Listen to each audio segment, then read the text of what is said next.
Hi అండి, అందరికీ నాది చిన్న ఛానల్ అండి. ప్లీజ్ సబ్స్క్రైబ్ చేసుకొని లైక్ కొట్టండి. ఇక్కడ వచ్చేసి మనం రాగి సంగటి చేసుకుందాం.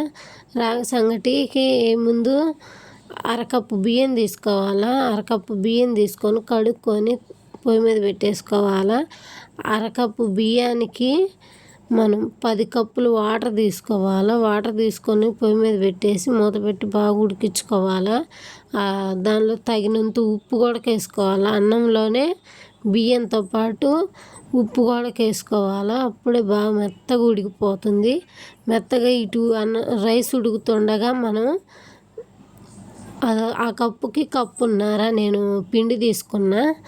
అరకప్పు బియ్యం పోసుకున్న కప్పుతోటి కప్పున్నర పిండి తీసుకొని నీళ్ళు పోసి బాగా కలిపేసుకున్నా. అన్నం ఉడుకుతుంది కదా, అన్నం పూర్తిగా ఉడికేలోపు అట్లా వాటర్ యాడ్ చేసుకొని ఇంకొక కప్పు వాటర్ అనేవి యాడ్ చేసుకొని వంటలు లేకుండా బాగా కలిపేసుకొని పక్కన పెట్టుకోవాలి. అట్లా పక్కన పెట్టుకుంటే మనం రైస్లో వేయంగానే కలుపుకోవటానికి మనకి ఈజీగా తేలిగ్గా ఉంటుంది.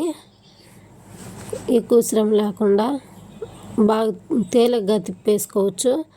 ఇక్కడ అన్నం ఉడికిపోయింది. రైస్ అనేది ఉడికిపోయిన తర్వాత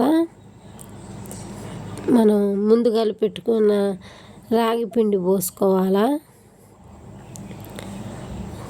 ఒకేసారి గుమ్మరించకుండా స్లోగా అట్లా పోసుకోవాలి. అట్లా పోసుకొని బాగా గబగబా కలుపుకోవాలా. గంటె పెట్టి కానీ పప్పు గుత్తితో కానీ ఏది కుదిరితే అది.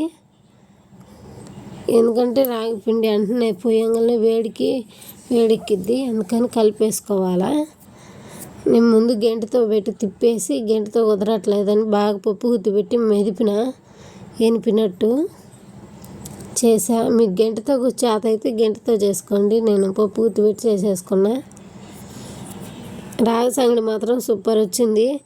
రాగి సంగటి నాటుకోడి పులుసుతో సూపర్ ఉంటుంది. ఒకసారి ట్రై చేయండి. అలాగే నా వీడియోస్ ఫస్ట్ టైం చూసే వాళ్ళైతే ప్లీజ్ సబ్స్క్రైబ్ చేసుకోండి.